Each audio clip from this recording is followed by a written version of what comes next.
भगवते वासुदेवाय। ओम नमो भगवते वासुदेवाय।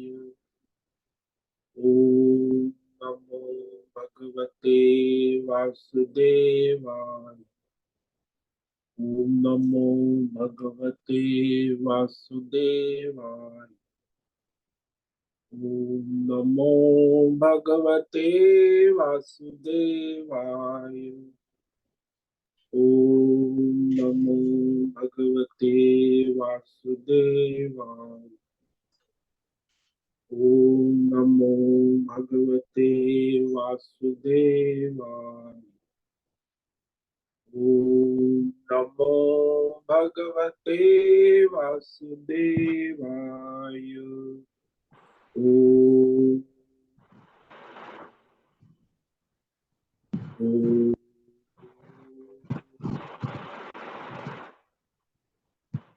ओम ओम ओम श्री परमात्मने नमो नमः। ओम गंगणपतये नमो नमः। ओम सन सरस्वत्यै नमो नमः। ओम बुं गुरुभ्यो नमो नमः। ओम सहनाववतु सहनौ भुनक्तु सह वीर्यं करवावहै तेजस्विनावधीतमस्तु मा विद्विषावहै। ओम शांति शांति शांति। सदाशिव समारंभां शंकराचार्य मध्यमम् अस्मदाचार्य पर्यन्तां वंदे गुरु परंपरां। वंदे गुरु परंपरां। ओम पार्थाय प्रतिबोधितां भगवतां नारायणेन स्वयं व्यासेन ग्रथितां पुराणं मध्ये महाभारतम् अद्वैतामृतवर्षिणीं भगवतीम् अष्टादशाध्यायिनीम् अम्ब त्वामनुसन्दधामि भगवद्गीते भवद्वेषिणि। वसुदेवसुतं देवं कंसचाणूरमर्दनं देवकी परमानन्दं कृष्णं वन्दे जगद्गुरुं।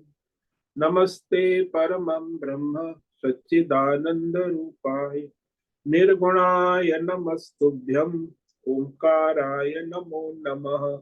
सर्वे दुर्गाणि तरन्तु सर्वे भद्राणि पश्यन्तु सर्वे सद्बुद्धिमाप्नोतु सर्वे सर्वत्र नंदतु।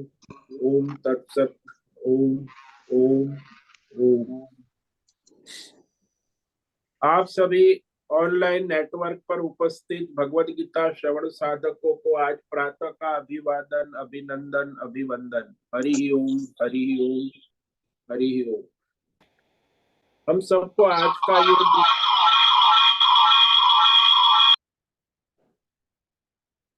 आज का ये दिव्य दिन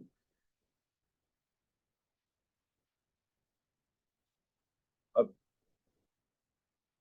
स्थान देश काल विषय वस्तु व्यक्ति अवस्था परिस्थिति सभी को अपने अपने पूर्व में अनंत जन्मों में किए हुए संचित पाप पुण्य कर्मों के पके हुए फल स्वरूप में वर्तमान में आज सभी को अपने अपने प्रारब्ध अनुसार परमेश्वरी अचिंत्य योग माया के माध्यम से प्रसाद स्वरूप में प्राप्त हुआ है। अतः आज का यह दिव्य दिन परमार्थ हेतु निष्काम सेवा यज्ञ देव यज्ञ ऋषि यज्ञ पितृ यज्ञ मानवता यज्ञ भूत प्राणी यज्ञ सात्विक दान शारीरिक वाचिक मानसिक तप निष्काम कर्म योग ध्यान योग भक्ति योग ज्ञान योग साधना स्वाध्याय वेद शास्त्रों का अध्ययन अध्यापन उपासना आराधना के लिए समर्पित करे और कराए। अत्यंत दुर्लभ मनुष्य जीवन को परमार्थ हेतु सार्थक करे और कराए। आज विक्रम संवत 2081 मार्गशीर्ष मास शुक्ल पक्ष की 9वीं तिथि है। सुबह 9:36 तक। उसके बाद 10वीं लग जाती है। आज है अश्विनी नक्षत्र ये है रात्रि 9:34 तक। उसके बाद भरणी नक्षत्र लगता है। आज है गुरुवार, गुरुजनों की आराधना उपासना का दिन है। और यहाँ हेमंत ऋतु चल रही है। रात्रि का न्यूनतम तापमान 7 डिग्री रहा है और दिन का अधिकतम तापमान 23 डिग्री रहा। अभी 9 डिग्री तापमान है 7 बजे। वायु की गति 5-10 किलोमीटर प्रति घंटा चल रही, शीत वायु। ईस्वी सन 2023, 21 दिसंबर 2023 सुबह के 7 बजने वाले हैं। और कलयुग का प्रथम चरण पादा 248वां वर्ष 7वां वैश्विक मनवंतर श्वेत वराह कल ब्रह्मा जी का 26वां दिन और 51 वर्ष अभी चल रहा है। तो ऐसे अनंत कोटि ब्रह्मा और ब्रह्मांडीय परमेश्वरी अचिंत्य योग माया में हमारा यह एक ब्रह्मांड, इस ब्रह्मांड में ये पृथ्वी लोक में समुद्र के ऊपर जम्बू द्वीप में विश्व का एकमात्र वैदिक राष्ट्र भारत में उत्तर हिमालय प्रांत में उत्तराखंड राज्य में टिहरी जिले में हिमालयन शिवालिक पर्वतमाला के अंतर्गत मणिकुट पर्वत के ऊपर नीलकंठ महादेव के सामने ऋषिकेश नगरी में मुनि की रेती प्रांत में शीशम जाड़ी में अवधूतबाड़ा आश्रम के सी ब्लॉक के पहले माले से 5 नंबर कमरे से गंगा किनारे से हम स्वामी उत्तमानंद सरस्वती भगवद गीता के आचार्य शिष्य स्वामी चिन्मयानंद सरस्वती महाराज, चिन्मय मिशन, कैवलाद्वैत वेद व्यास भगवत पाद शंकराचार्य की श्रृंगेरी संन्यास परंपरा से शिक्षित दीक्षित सनातन वैदिक भारतीय धर्म अनुसार हिंदू धर्म संपूर्ण भगवद गीता ज्ञान यज्ञ ऑनलाइन चैतन्यमय जीवंत लाइव प्रसारण के अंतर्गत व्याख्यान माला में अध्याय 3 कर्म योग के श्लोक नंबर 24 पर संस्कृत एवं हिंदी में व्याख्यान करें। दिव्य पवित्र सरल व्यावहारिक सटीक पूर्ण वर्ण अक्षर पद वाक्य पंक्ति श्लोक अध्यायों की संगति संधि अन्वय शब्दार्थ वाक्यार्थ भावार्थ रहस्यार्थ के यथार्थ तात्पर्य सहित वैदिक शास्त्र वेद व्यास साहित्य शंकर भाष्य एवं परंपरागत सन्यासी आचार्यों की टीका टिप्पणी सहित आज का यह भगवद गीता व्याख्यान करेंगे। कृपया आप सभी श्रद्धा भक्ति ध्यान से पढ़ी होकर परिपूर्ण होकर के ये दिव्य भगवद गीता श्रवण साधना करें। इसमें से कुछ ग्रहण करें, कुछ धारण करें, कुछ अपने जीवन में चरितार्थ करें और उसमें निरंतरता लाए। अपनी अपनी आध्यात्मिक भौतिक दैवी अशांति द्वंद्व मोह विक्षेपों से रहित होकर अधार्मिक अशास्त्रीय भ्रम भ्रांतियों से रहित होकर के शरीर इंद्रिय प्राण मन वचन कर्म से एक रूप एकाग्र होकर शुद्ध सात्विक सूक्ष्म भगवत विवेक बुद्धि करें। वेद शास्त्र एवं आचार्य परंपरा अनुसार विवेक करे और कराए। पुनः पुनः इस व्याख्यान का श्रवण करे, मनन करे, चिंतन करे, चर्चा विचारणा करे, प्रचार प्रसार करे, लिंक भेजे, ग्रुप में शेयर करे, अपना और सबका परम कल्याण करे और कराए। ओम तत्सत। ओम ओम ओम। तो कल हमने श्रीमद् भगवद गीता अध्याय 3 कर्म योग के श्लोक नंबर 22 और 23 पर व्याख्यान किया था,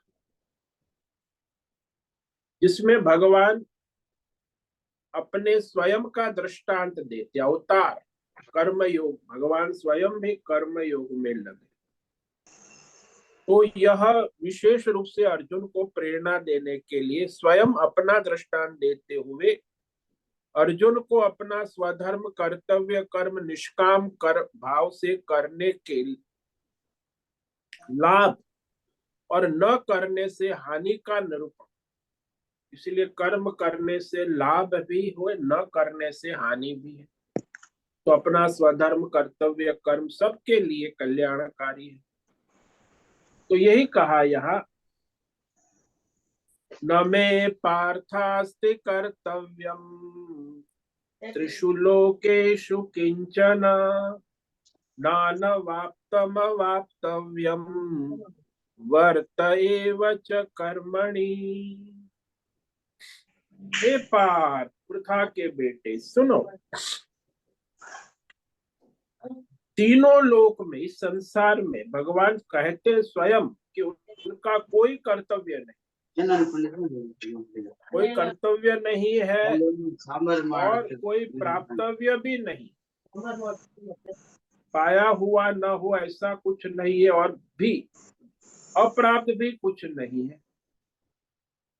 फिर भी भगवान कहते मैं अवतार कार्य करने आता हूँ, कर्म योग करता हूँ, देखो तुम्हारा रथ चला रहा हूँ।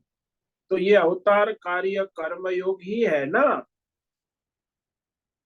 तो देश काल विषय वस्तु परिस्थिति भौतिक अध्यात्म संसार में भगवान के लिए कुछ भी ऐसा नहीं है जो कि कर्तव्य होवे। और इस संसार में ऐसा भी कुछ नहीं है जो वे प्राप्त करना चाहे। स्वर्ग लोक, देव लोक, ब्रह्म लोक, यहाँ भौतिक अध्यात्म दैव कोई सिद्धि भगवान को प्राप्त नहीं, सब सिद्ध है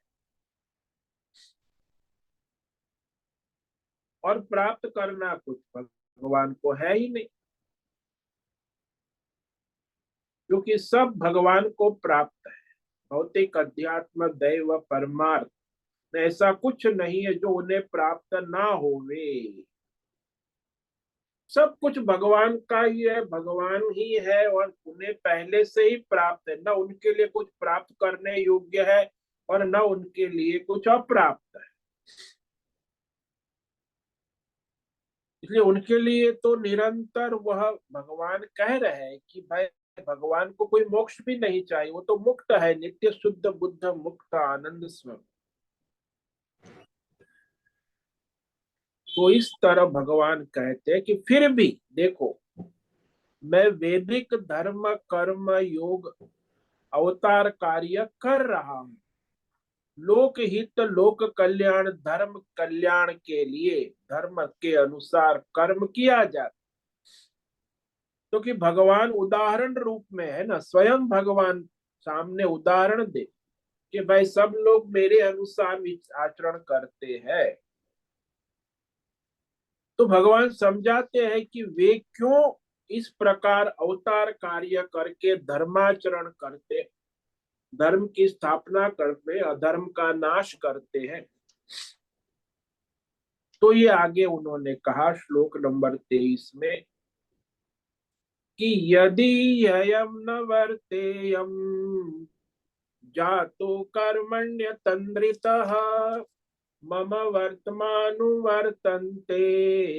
मनुष्या पार्थ सर्वशः। भगवान कहते कि पार्थ सुनो, क्योंकि यदि भगवान अवतार कार्य में धर्म कर्म न करे तो क्या हो। यदि ययम न वर्तेयम जातु कर्मण्य तंद्रितः, यदि भगवान आलस प्रमाद और मोह से यदि कर्म करने लगे तो फिर बड़ी हानि हो जाए। भगवान न करे, आलस प्रमाद निंद्रा के कारण कर्म ना करे, तो कहा मैं धर्म कर्म न करूं तो क्या हो। तो कि सभी मनुष्य मुझे देखेंगे कि देखो भगवान कृष्ण है, भगवान राम है, उन्होंने क्या किया। तो हर तरह से सभी मनुष्य मुझे आदर्श मानते हैं, तो मेरे आचरण का अनुकरण करते हैं। वैसे तो अवतार कार्य नहीं, वैसे भी परमात्मा सृष्टि में जो है निरंतर कार्यशील। अवतार कार्य में तो एक क्षण बिना कर्म के व्यवहार किए नहीं रहते। लेकिन सृष्टि में भी देखो ना, सृष्टि में भी भगवान सूर्य बनकर, चंद्र बनकर, इंद्र बनकर, वरुण बनकर निरंतर कार्य में लगे रहते, काल बनकर। तो यदि भगवान सृष्टि में अपना जो कार्य है वह ठीक से ना करे तो सृष्टि में समस्याएं उत्पन्न हो। इसीलिए कहा कि यदि कदाचित मैं सावधान होकर धर्म कर्म ना करूं, क्योंकि कर्म में धर्म शास्त्र, वैदिक शास्त्र, परंपरा, प्रमाण है, उसमें निपुणता होनी चाहिए, सद्भाव होना चाहिए, व्यवस्था बनाए रखने के लिए ये सब धर्म कर्म सबका हित कल्याण के लिए कर, नहीं कि अपनी कामना, अपने भोग, अपने स्वार्थ के। तो भगवान ने कहा अतंद्रित, सतर्क होकर, जागृत होकर धर्म कर्म में लगे। यदि भगवान वैदिक शास्त्र के अनुसार धर्म कर्म न करे, न वर्ते, तो भगवान कहते सृष्टि में बहुत बड़ी हानि हो जाए।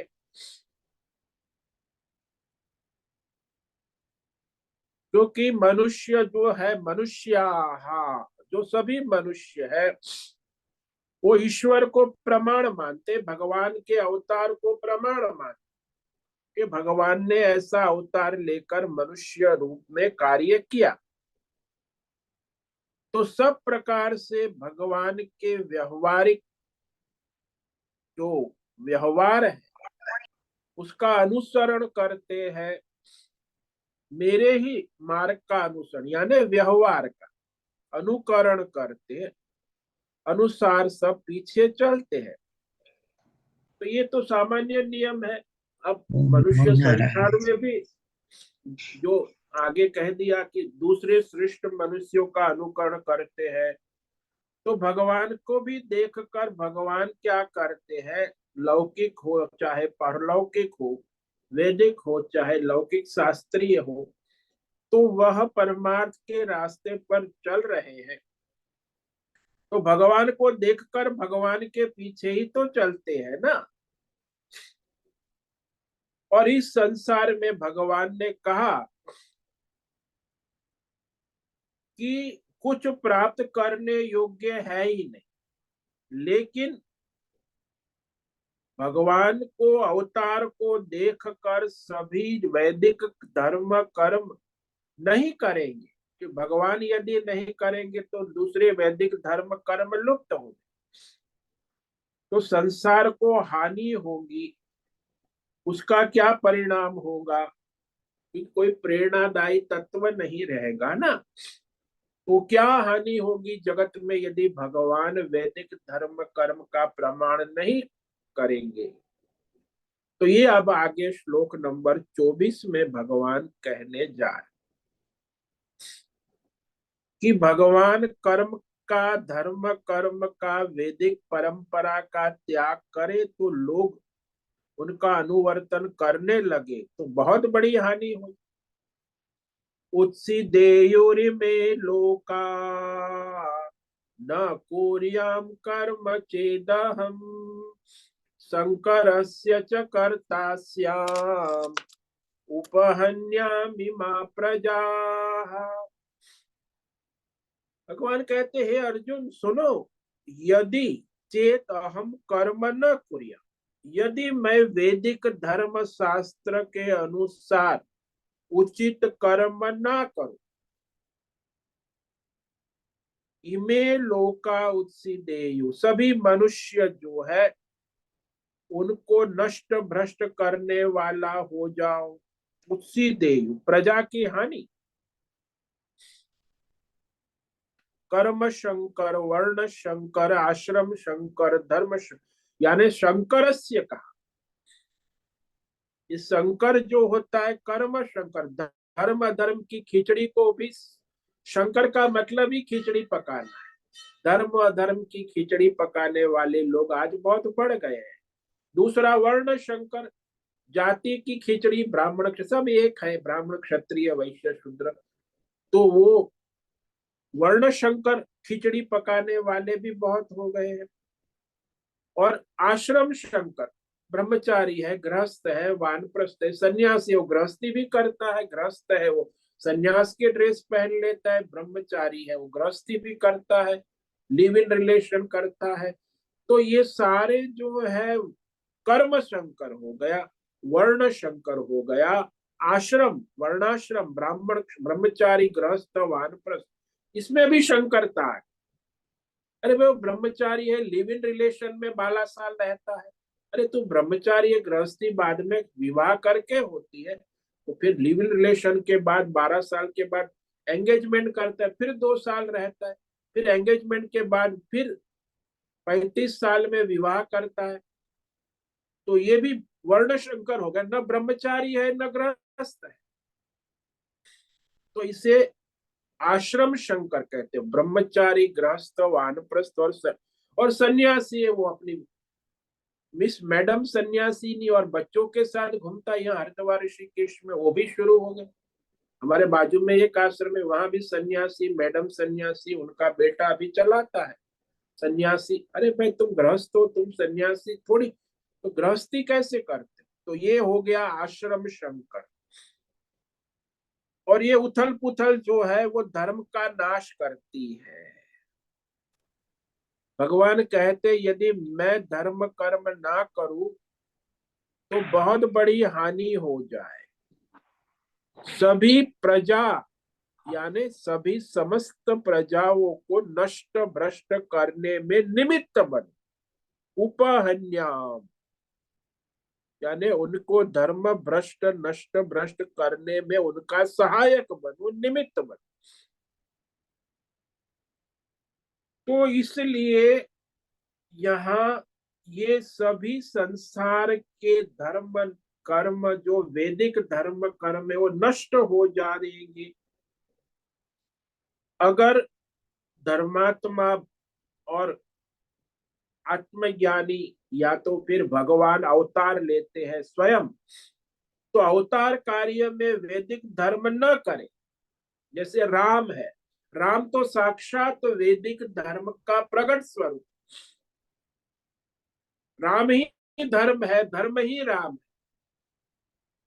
क्योंकि भगवान ने स्वयं अपने वैदिक धर्म को आचरण करके बताया, कैसे?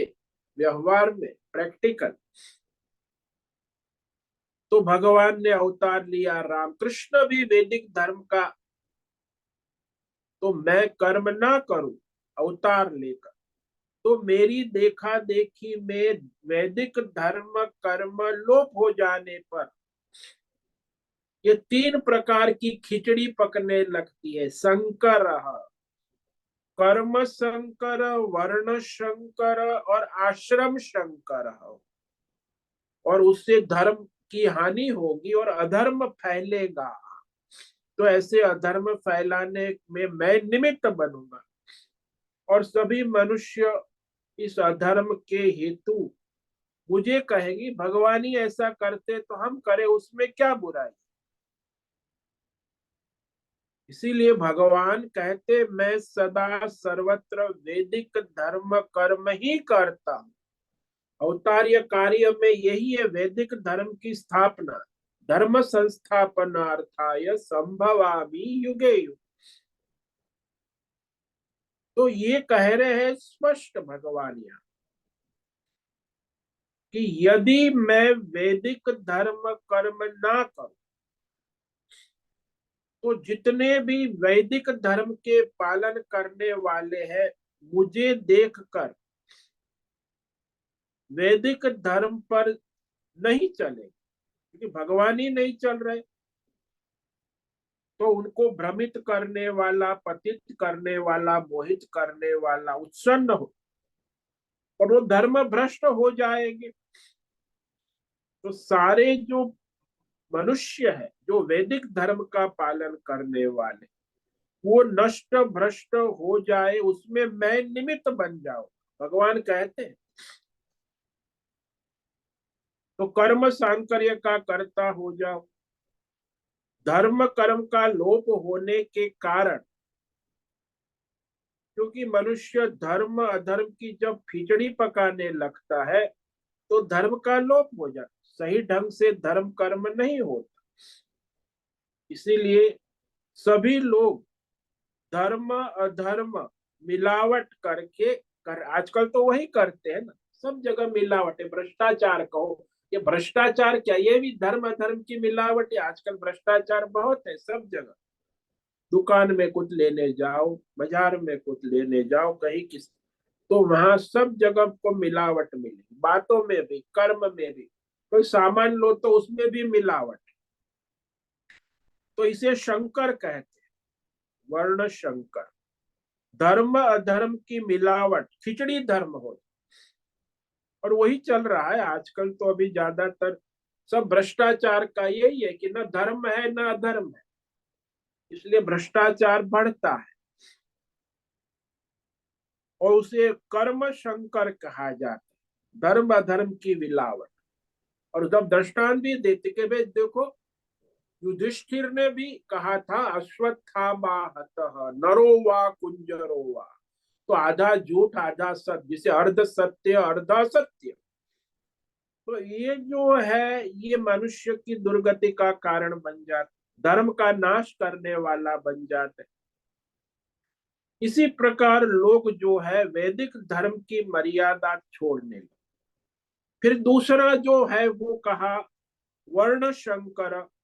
ब्राह्मण है वो क्षत्रिय और वैश्य और क्षुद्र आपस में मेल बोल कर, ब्राह्मण का बीज क्षत्रिय का बीज वैश्य, मिलावट में तो शुद्ध बीज नहीं रहे।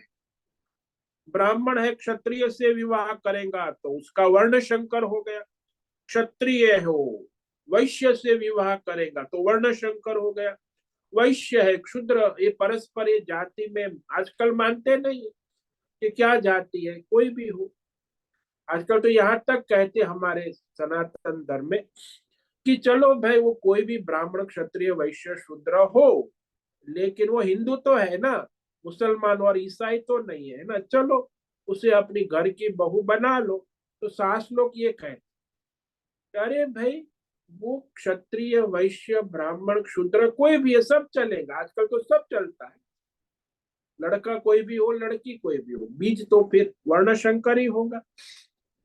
तो इसे कहते हैं आधुनिक विचारधारा, वर्ण शंकर विचारधारा, मॉडर्न, विकसित। भ्रष्ट है पूरी तरह, बीज ही भ्रष्ट हो गया तो उसके फिर पेड़ क्या आगे आए,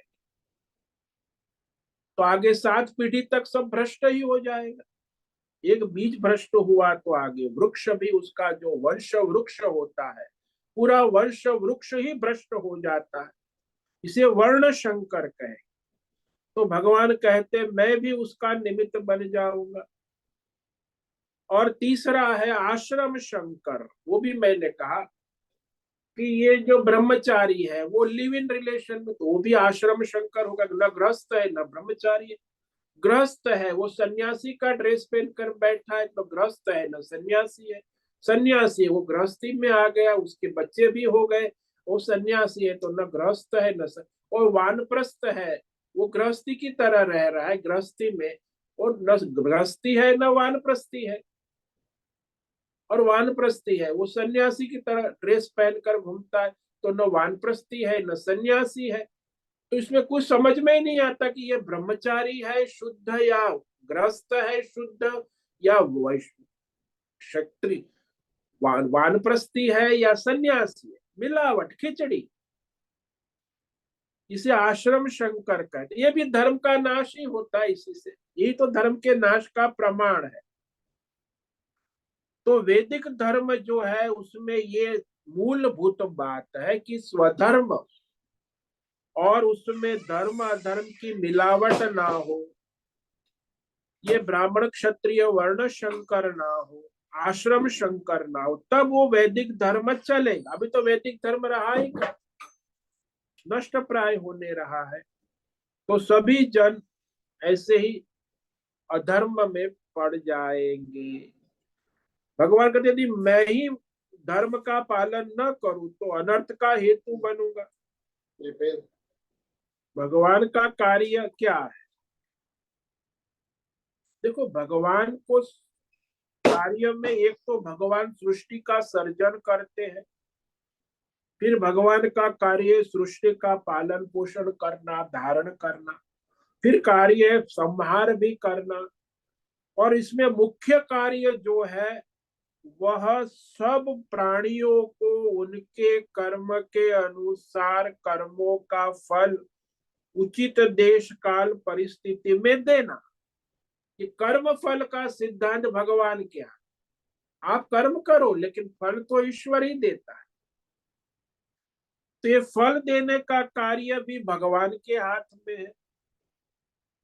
तो सभी मनुष्य को भगवान उनके पाप पुण्य धर्म अधर्म मिश्र कर्मों के अनुसार फल देते हैं। यदि ना दे तो अव्यवस्था उत्पन्न हो जाएगी, सृष्टि का चक्र है गड़बड़ाने लगेगा। भाई फल देते हैं तभी तो सृष्टि का चक्र चलता है ना, नहीं तो सारी सृष्टि चक्र चरमरा जाए। सभी को फल भोगने हैं, वो अपने कर्मों का फल जो ईश्वर देता है और उचित समय पे देता है, जन्मांतर में देता है, लेकिन देता अवश्य है। आप कहो कि मैंने कर्म किया तो मैं फल नहीं भोगूंगा, आपके सभी कर्मों का हिसाब भगवान देते ही है। जैसे किसी राजा ने अश्वमेघ यज्ञ किया, अब वो अश्वमेघ यज्ञ भगवान, तो वहां उस समय मानो कि भगवान का ध्यान नहीं रहा, भगवान ने कुछ प्रमाद कर दिया, तो नींद में आ गई, भगवान को झपकी आ गई, तो यज्ञान भगवान के ध्यान में नहीं आया कि भगवान ने न देखा न जान पाए, तो उस यज्ञ कर्म का फल उस राजा को कैसे मिलेगा। ये भगवान की निगरानी में ही तो कर्म देख कर ही तो फल होता है, और कर्म देखने वाला भी वो है और कर्म का फल देने वाला भी वो है, उसकी निगरानी में ही सब होता है। अब जब भगवान कर्म देखेंगे नहीं तो फल कैसे देंगे। तो लोग समझेंगे कि भाई भगवान तो सो जाते हैं, कभी कभी फल देते हैं नहीं देते हैं, तो फिर वैदिक धर्म का नाश अप्रमाणित हो जाएगा, वेद शास्त्र भी, कि भाई अश्वमेघ यज्ञ किया राजा को फल ही नहीं मिला, तो वैदिक शास्त्र अप्रमाणित हो जाए। भगवान कहे कि भाई हर क्षण कर्म फल देना उनका काम है, कहाँ भी कभी भी कहीं भी।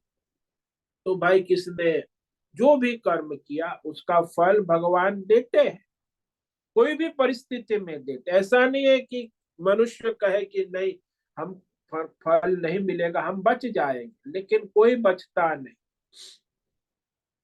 आज नहीं तो कल वो तो अवश्य फल देगा। और यहाँ संसार में फल में सबसे बड़ा फल जो है वो यमराज आके हिसाब देता है, लेता है।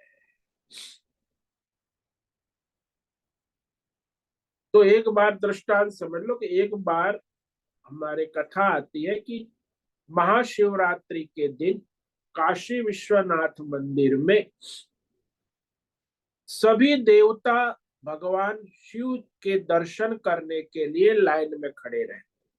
ऐसा कहावत है कि महाशिवरात्रि के दिन विश्वनाथ मंदिर में सभी देवता उनकी दर्शन पूजा अभिषेक करने आते। उसमें विष्णु भगवान दर्शन करने आए थे महाशिवरात्रि। थी सब्जी बनाई। विष्णु भगवान दर्शन करने आए तो लाइन में सब खड़े थे, विष्णु भगवान के पीछे यमराज भी लाइन में खड़े थे, सारे देवता वरुण इंद्र अग्नि वायु सारे, ब्रह्मा जी भी लाइन में खड़े थे। तो विष्णु भगवान के पीछे यमराज खड़े थे लाइन में। अब विष्णु भगवान मंदिर में गए तो उनको तो बड़े भगत है शिव जी के विष्णु, तो अभिषेक किया पूजा पाठ की, समय लगा, यमराज पीछे खड़े थे लाइन में, उनका नंबर इंतजार, दरवाजे पर खड़े रहे लाइन में।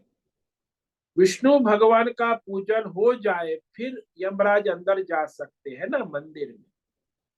तो इधर उधर उनकी नजर गई, तो यमराज ने देखा कबूतर वहां था, बड़ा मस्ती में बैठा हुआ था।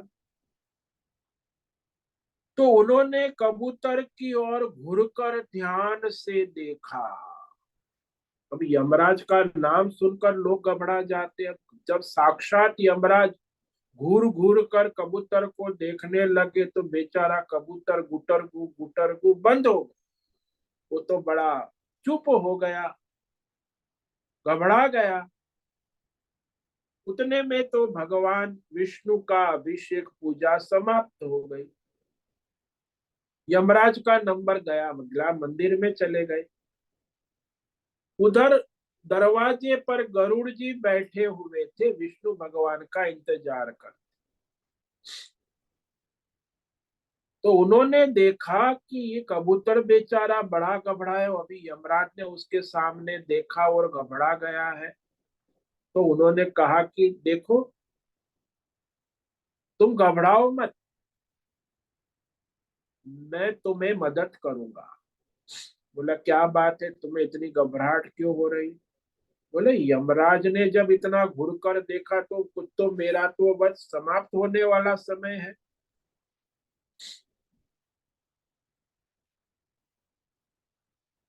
अब उसने जब देखकर व्याकुल हो गया तो वो देखा कि कबूतर बेचारा बड़ा भयभीत है, व्याकुल है, घबराया हुआ है।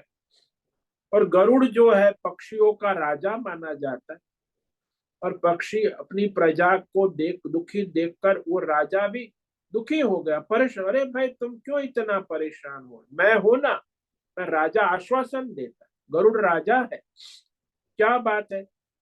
बोले क्या कहो महाराज जी, यमराज ने तो बस घुर घुर कर देखकर अभी अंदर पूजा करने चल गए, बाहर आएंगे तब तक तो मेरे प्राण लेकर ही चले जाए, बचने की कोई उम्मीद ही नहीं लगती। उन्होंने कहा कि अच्छा अच्छा, तो तुम मेरी पीठ पर बैठ जाओ, मैं तुम्हें यहाँ से दूर लोकालोक पर्वत पर पहुंचा, वो यहाँ से लाखों मील दूर लोकालोक पर्वत, वहां से आप सुरक्षा से रहना। कबूतर कहा अच्छा है, बढ़िया है, आपकी पीठ पर बैठ गया। वो पीठ पर बैठ गया और वहां पहुंचा। तो वहां पहुंचकर उसे कबूतर को उतार दिया। कबूतर बड़ा प्रसन्न हुआ कि धन्यवाद यमराज से, तुमने मेरा पीछा छुड़ा दिया। गरुड़ यहाँ वापस आ गए। तब तक यमराज की पूजा अभिषेक हो गया। पूजा करके दर्शन करके मंदिर के बाहर लौटे। बाहर आए तो देखा गरुड़ बड़े थके हुए, उनकी सांस चल रही। बोला अरे क्या बात है गरुड़ जी, तुम्हारी सांस फूल गई, इतनी कहाँ यात्रा करके आए? यमराज उसकी बात पूछ रहे थे, थक गए हो क्या, क्या हुआ? गरुड़ जी बोले आपकी दृष्टि पड़े तो किसका हाल बुरा न हो। बात तो ठीक है, लेकिन तेरा तो मैं कुछ बिगाड़ नहीं सकता, तू गरुड़ है, विष्णु का वाहन है, तुझे कोई मुझसे डर नहीं हो सकता। गरुड़ ने कहा मेरा तो कोई डर नहीं है, लेकिन मेरी प्रजा है ना, पक्षी प्रजा, ये सब मेरी प्रजा है। कबूतर जो है उसे तुमने अभी घुर कर देखा, अच्छा भला मंदिर में बेचारे कबूतर को आपने ऐसी घुर घुर कर क्रूर दृष्टि से क्यों देखा? यमराज ने कहा मेरा काम ही देखना है और ले जाना है, मेरी तो ऐसे ही प्रकृति है, कर्म है, पड़ गई ये आदत। मैंने देखा कि कबूतर की तो आज शाम को निश्चित मृत्यु है और एक बिल्ली उसको चबा जाएगी, खा जाएगी। गरुड़ ने कहा अच्छा ऐसी बात थी, तो मैंने तो उसे दूर, यहाँ से लाखों मील दूर लोकालोक पर्वत पर पहुंचा दिया है। ओहो, तो तूने वहां पहुंचा दिया? उसका तो आज शाम को बिल्ली खाने वाली है। बिल्ली वहां नहीं आ सकती क्योंकि वो तो हजारों मील दूर है। यमराज ने जट नमस्कार करके भगवान की ओर देखा और कहा कि अरे भगवान, तुम्हारी महिमा अपरंपार है। मैंने तुमसे यह कब कहा था गरुड़ जी कि कौन सी बिल्ली इसे खाएगी। मैंने उसे ध्यान से इसलिए देखा था कि उसके भाग्य में था कि लोकालोक पर्वत की बिल्ली ही उसे खाएगी। तू वहां छोड़ के आया इतनी जल्दी में, और वही बिल्ली वहां खाएगी। मैंने सोचा कि कैसे भगवान ने लिख दिया। लेकिन कबूतर का तो शाम को ध्यान, कब वो तो बिल्ली खाने ही वाली। अब वो कबूतर तो उड़कर नहीं जा सकता इतने लाखों माइल दूर लोकालोक पर्वत, तो कैसे वहां पहुंच गया। तो वह बिल्ली वहां से यहाँ कैसे आ सकती, अरबों मील लाखों मील चलकर। तो मैं आश्चर्य में था, लेकिन यह तो तुमने बड़ा काम कर दिया।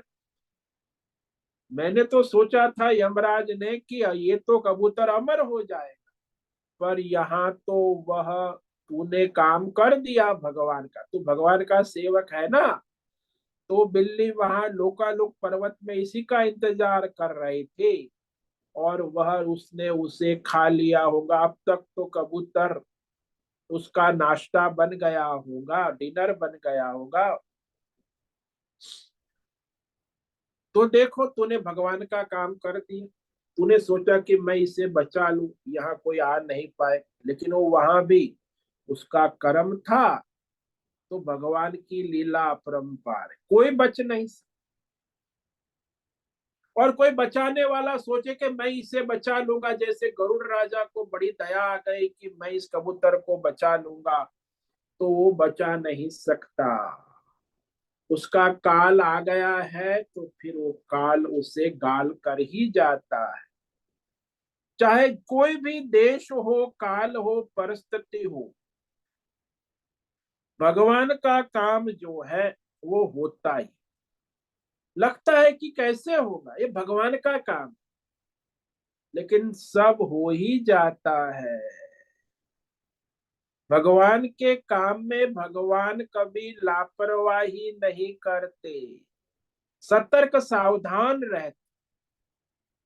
क्षण क्षण में वो करते हैं, सब भगवान ही कर रहे हैं। इसलिए भगवान कहते कि यदि मैं लापरवाही करूं, तो सारी सृष्टि में कर्म और कर्म फल का चक्र गड़बड़ा जाएगा। लोग कर्म तो करने स्वतंत्र है, लेकिन फल भोगने में तो मेरा काम है ना। कर्मों का फल तो मुझे देना है। तो कर्म फल का चक्र गड़बड़ा जाएगा। इसी के कारण सृष्टि का, मनुष्य का जो जीवन है वो गड़बड़ा जाएगा। तो सभी प्रजाओं का जो नाश करने वाला बन जाऊंगा। कर्म और फल उसको नहीं मिलेंगे, तो प्रजा चक्र कैसे चले। तो मैं सारी सृष्टि में सभी प्रजाओं पर अनुग्रह कृपा करने के लिए ही कर्म करता। तो इसी प्रकार भगवान सभी को अपने अपने समय के अनुसार वर्तमान में या जन्मांतर में उनके किए हुए कर्मों का फल देते हैं। इसीलिए उसी कर्मों के फल के अनुसार ही सृष्टि चक्र चलता है। यदि कर्म भ्रष्ट प्रजा हो जाए, आचार विचार से नष्ट हो गई, तो सारा चक्र ही नष्ट, गड़बड़ा जाए। वैदिक धर्म कर्म लोप हो जाएगा, तो समस्त सृष्टि का कार्य गड़बड़ा जाएगा। तो वैसे भगवान स्वयं परमात्मा वैदिक धर्म कर्म का पालन करते, सावधान होकर, और वह सभी को प्रेरित भी करते। और यहाँ कह रहे कि अर्जुन तुम घबरा रहे हो, तुम्हें अपना स्वधर्म करना है। तो ये देखो कर्म का विज्ञान। अधर्मी है वो भी कर्म करता है दिन रात। तो क्यों करता है? अपनी कामना वासना भोग संग्रह के। धर्मात्मा भी दिन रात कर्म करता है। क्यों करता है? अपने धर्म कर्म के लिए। वो भी अपनी कामना वासना भोग संग्रह के लिए, कामना पूर्ति के लिए सकाम कर्म कर, धर्मात्मा है। और जो है निष्काम कर्म करने वाला है, वो भी कर्म करता है, अपना स्वधर्म कर्तव्य कर्म। किसके लिए? अपनी बुद्धि शुद्धि के लिए, मोक्ष प्राप्ति के लिए वो भी निष्काम कर्म करता है। तो निष्काम कर्म ही मोक्ष प्राप्ति का एकमात्र मार्ग है, और कोई तो मार्ग, सकाम कर्म तो स्वर्ग नरक का रास्ता है, तो रास्ते एक है नहीं। तो निष्काम कर्म से वो मोक्ष का मार्ग चाहता है, वो भी कर्म करता है। और आत्मज्ञानी हो गया तो भी वो कर्म करता है, तो किसके लिए? उसको कोई मोक्ष हो गया तो कहते मोक्ष हो गया, आत्मज्ञानी हो गया, फिर भी वो कर्म करता है, लोक संग्रह, लोक हित, लोक कल्याण के लिए। और भगवान भी अवतार लेते हैं, देवता रूप में भी भगवान कर्म करते रहते हैं। सूर्य है, चंद्र है, नक्षत्र है, ग्रह है, पृथ्वी है, अग्नि है, जल है, वायु है, प्रकृति है। तो अवतार रूप से भी भगवान कर्म कर, तो कर्म तो सृष्टि का मूल केंद्र बिंदु है। कर्म से ही तो सारा सृष्टि चक्र चलता है। इसीलिए अब कहते हैं अर्जुन को आगे के श्लोक में भगवान कि जैसे कामना वाला, फल की इच्छा वाला, सकाम कर्म करने वाला मनुष्य दिन रात कर्म करता है सावधानी से, कर्म नहीं करेगा तो फल नहीं मिले, ड्यूटी करता है, कर्तव्य करता है, जो फल चाहिए। तो अज्ञानी जैसे सकाम धर्म कर्म करते हैं, ठीक वैसे आत्मज्ञानी विद्वान भी निष्काम होकर लोक कल्याण के लिए कर्म फल की आसक्ति छोड़कर वह भी कर्म करते रहते हैं। तो आत्मज्ञानी और अज्ञानी में अंतर इतना है कि आत्मज्ञानी में कोई सांसारिक आसक्ति, कामना, वासना नहीं है, और वो अज्ञानी है संसारी, उसे सांसारिक कामना, आसक्ति, वासना से सकाम कर्म करता है। और वही जो आत्मज्ञानी है वो कोई सांसारिक कामना, आसक्ति रहित निष्काम होकर कर्म करते हैं। तो ये अब भगवान आगे अर्जुन को प्रेरणा दे रहे हैं। इस श्लोक को आज पढ़ेंगे, लेकिन इस पर विचार तो हम 2-3 दिन बाद करेंगे, 26 तारीख के। तो यहाँ 26 को फिर आगे विचार करेंगे इसी श्लोक पर। शक्ता कर्मण्य विद्वांसो यथा कुर्वन्ति भारत, कुर्याद् विद्वान् तथा सक्त चिकीर्षुर्लोक संग्रहम्। तो भगवान कहते हैं कि जैसे मनुष्य कामना वाला अज्ञानी सकाम कर्म धर्म करते हैं, ऐसे ही लोक कल्याण के समष्टि हित कल्याण करना चाहता हुआ विद्वान आत्मज्ञानी भी निष्काम भाव से वैदिक शास्त्रीय धर्म कर्म करे। अंतर यही रहेगा कि आत्मज्ञानी विद्वान में कोई सांसारिक आसक्ति, कामना, वासना नहीं रहेगी, और जो संसारी है वो अपनी कामना, वासना, फल आसक्ति से कर्म करते हैं। वैसे ही करना है, इसे भी ठीक, लेकिन इसे निष्काम भाव से करेंगे, और वो कामना वाला सकाम भाव, कर्म तो वही रहे, खाली दृष्टि में फर्क हो जाए। तो इस पर हम 26 को विचार करेंगे। तो आज जिस श्लोक पर विचार किया, इसमें भगवान स्वयं का दृष्टांत देते हैं कि भगवान को कुछ प्राप्त करने लायक नहीं है, लेकिन फिर भी वह वैदिक धर्म कर्म करते हैं, और ना करे तो सृष्टि का चक्र गड़बड़ा जाता है। उसी देयूरी में लोका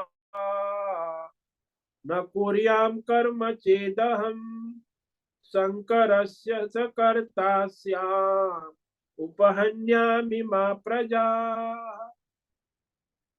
इसलिए भगवान अवतार कार्य करते हैं सभी संसार को प्रेरणा देने। तो भगवान यदि ना धर्म कर्म वैदिक न करे तो फिर सभी प्रजा जो है नष्ट भ्रष्ट हो जाती है। और भगवान कहते हैं वर्ण शंकर, कर्म शंकर और आश्रम शंकर होगा। तो ये जो है उसमें भगवान स्वयं निमित्त बन जाएंगे। तो सृष्टि में जो मनुष्य है, प्रजा है, वो अधर्म फैलने लगेगा। हालांकि भगवान अधर्म फैलाने नहीं आते हैं, भगवान तो धर्म की स्थापना करने के लिए आते हैं ना। इसलिए सर्वत्र वैदिक धर्म की स्थापना करने के लिए भगवान भी अवतार कार्य करते रहते हैं। ओम नमो नारायणाय, ओम नमो नारायणाय, ओम नमो नारायणाय, ओम नमो नारायणाय, ओम नमो नारायणाय। कायेन वाचा मनसेन्द्रियैर्वा बुद्ध्यात्मना वा प्रकृते स्वभावात् करोमि यद्यत् सकलं परस्मै नारायणायेति समर्पयामि। ओम सर्वे भवन्तु सुखिनः, सर्वे सन्तु निरामयाः, सर्वे भद्राणि पश्यन्तु, मा कश्चित् दुःखमाप्नुयात्। अस्तु मा सद्गमय, तमसो मा ज्योतिर्गमय, मृत्योर्मा मृतंगमय। ओम पूर्णमद पूर्णमिदं पूर्णात् पूर्णमुदच्यते पूर्णस्य पूर्णमादाय पूर्णमेवावशिष्यते। ओम शांति शांति शांति। शंकरं शंकराचार्यं केशवं बादरायणं सूत्रभाष्यकृतौ वन्दे भगवन्तौ पुनः पुनः। ईश्वरो गुरुरात्मेति मूर्तिभेद विभागिने व्योमवद्व्याप्तदेहाय दक्षिणामूर्तये नमो नमः। ओम गुरुभ्यो नमो नमः। ओम तत्सत् ब्रह्मार्पणमस्तु। ओम ओम ओम।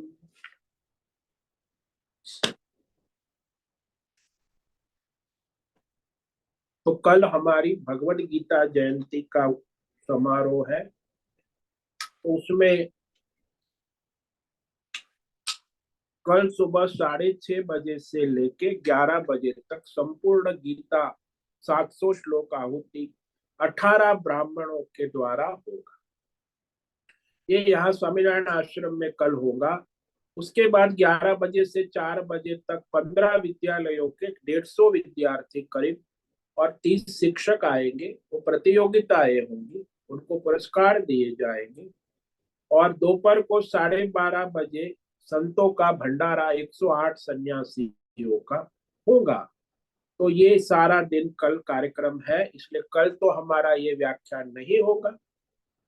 और आप लोग भी दान धर्म भेज रहे हैं, सबको धन्यवाद है। जिसने नहीं भेजा वो भी अपना कुछ दान सेवा, क्योंकि हमारा जो बजट है वो बड़ा है, तो उस अनुसार ये सारा दान आएगा, उसी अनुसार उसका खर्च होगा। तो उदारता से आप लोग दान भेजे। गीता जयंती आपकी भगवान के लिए है, उसका परम कल्याण श्रेय आपको मिलेगा।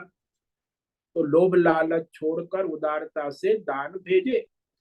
दान में उदारता रखे, भोग में कंजूसी करे। लेकिन आजकल के युग में लोग भोग में उदारता रखते और दान में कंजूसी करते।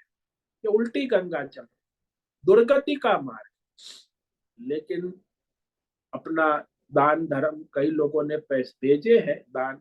अभी आप भी जिसको अभी आज और कल है ऑनलाइन आप भेज सकते हैं और वो सहायक होगा इस यज्ञ में, आपकी आहुति पड़े। तो कल गीता जयंती का पूरा दिन व्यस्त रहेंगे। उसके बाद परसों यहाँ वार्षिक उत्सव है।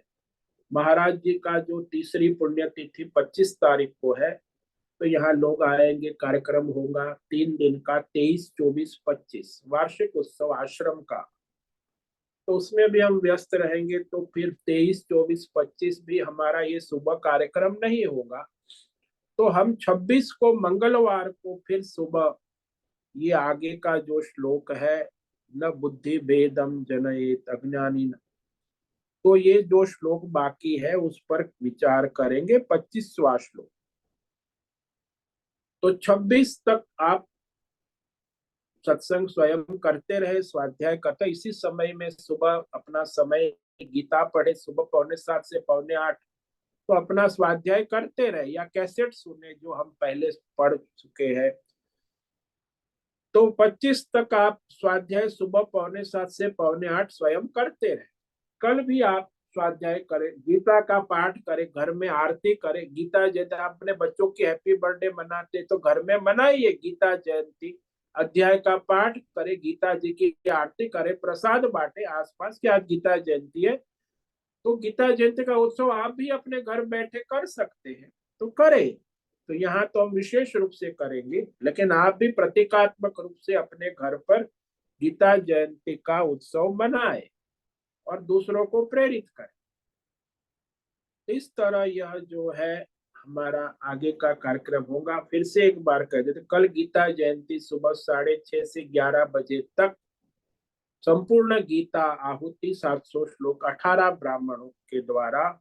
उसके बाद 12:30 बजे संतों का भंडारा 108 सन्यासियों का, और 11 बजे से लेके शाम को 4 बजे तक 15 विद्यालयों के 150 विद्यार्थी, 5 प्रतियोगिताएं हैं, श्लोक वांचन, श्लोक संभाषण अध्याय 3 पर, और फिर लेखन वांचन प्रतियोगिता, और ये भिन्न भिन्न गीता के अनुसार तीसरे अध्याय के ऊपर प्रतियोगिताएं रखी गई है।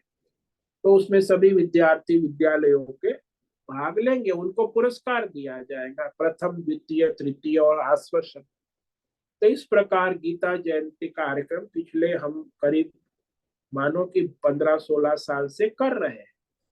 तो ये हर साल इतने विद्यार्थी आते भी है और गीता जयंती का कार्यक्रम ऋषिकेश में बड़े धूमधाम से करते हैं।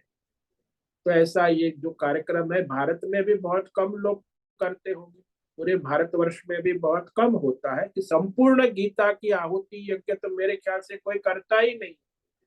सब लोग पाठ कर लेते, पढ़ ये 2 घंटे में पाठ हो गया। अरे तुम गीता की ठीक से पाठ करके आहुति देकर यज्ञ करो तो देवता तक पहुंचेगा, तो उससे विशेष लाभ हो। ठीक है, जो भी है भगवान की लीला है, तो इसमें आप अपना सहयोग करें और दूसरों को प्रेरित करें। ऐसा अपने तक सीमित ना रहे, दूसरों को भी प्रेरित करें कि भाई जुड़े और जोड़े। तो अपनी साधना है, तप है, स्वार्थी ना बने, परमार्थी बने। मैं देखता हूँ अध्यात्म भी लोग स्वार्थी बन के बैठ जाते। अरे तुम अध्यात्म करते हो तो समष्टि का हित करो, कल्याण करो, परमार्थी करो, तब तुम अध्यात्म, नहीं तो केवल ढोंग पाखंड। परमार्थी हो तो फिर स्वार्थी नहीं बनना है, सबका हित भला कल्याण करते रहो, तभी तो आप परमार्थ में आगे बढ़ पाओ। तो ऐसा है सनातन धर्म में अपनी साधना भी यही है कि समष्टि हित करना, यही सबसे बड़ी तो अपने तक सीमित रहना, अपना स्वार्थ सिद्ध करना। अध्यात्म में भी अपना प्रसाद ले लिया, अपना खा लिया, अपना स्वार्थ सिद्ध कर लिया, बाकी दूसरों की और कोई ऐसा नहीं करना, सबके लिए प्रेरित करना है। यही तो धर्म है सनातन। तो इस प्रकार आज हमने ये जो किया, अभी जो है अगला कार्यक्रम हमारा 26 तारीख को सुबह 6:45 बजे फिर मिलेंगे। तो आप अपना स्वाध्याय करते रहे और कराते रहे। तो आज जो यहाँ उपस्थित है इसमें अश्विनी कोठे मेन होस्ट है, भद्रेश को होस्ट है, और राय बहादुर है, अजय रत्न पारखी है, अमरेंद्र है, अनंत कुलकर्णी है, अंजलि जोशी है, अंकिता शिंदे, अनु जेठे है, आरती जादव, आशा कोटक है, B.R. मोहन है, बीबी शर्मा है, बीना चितलिया है, दीपक तांबे, गीता मेनन है, हेमा कोटक है, जयंती पांडा है, ज्योति धूमल है, कृष्ण कुमार मौर्य है, मेधा जोशी है, मीरा सतीश सिंगाड़े है, मीनाक्षी काले है, मोहन राम है, पंकज भट्ट है, पृथ्वीराज मालव है, राजेश यादव है, और संजीवनी और श्रीरंग रानडे, सीमा जोगी है, शंकर सिंह है, शिवानंद पारे है, सुनील ठाकुर है, तेजस पटेल है, तुषार चौधरी है, उषा मेनन है, विनायक कुटोजी है, विशाल बड़ेकर है, सुनंदा साम। तो आज 40 साधक उपस्थित है, तो बस आप अपना स्वाध्याय रोज सुबह इसी समय करते रहे गीता सत्संग, और अपना ऑडियो वीडियो भी आपके पास है, उसका भी श्रवण पुनः कर सकते हैं। और फिर हम मिलेंगे आपको 26 तारीख को सुबह 6:45 मंगलवार। तब तक आप अपना स्वाध्याय साधना करें, घर में आज गीता जयंती कल मनाए, एक अध्याय का पाठ करें, गीता की आरती करें, आसपास प्रसाद बांटे, तो अपना सत्संग करे और कराए। तो अब समय पूरा हो रहा है, तो सभी साधकों को और बहुत बहुत बधाई भगवत गीता जयंती की, और अपना जो भी उचित योगदान सहयोग दान भेजे, अपना और सबका परम कल्याण करे और कराए। ओम तत्सत। ओम ओम ओम। सभी साधकों को ओम नमो नारायणाय, सबको ओम नमो नारायण। ओम नमो नारायण। नारायण स्वामी जी। ओम नमो नारायण स्वामी जी। सभी को ओम नमो नारायण। होश से निवेदन ओम है, नमो नारायण स्वामी जी। ओम नमो नारायण। सत्संग पूर्ण करें। ओम नमो नारायण। सबको ओम नमो नारायण। आज का ये सत्संग हम यही समाप्त करते हैं। सभी साधकों को ओम नमो नारायण। धन्यवाद। सभी साधकों को ओम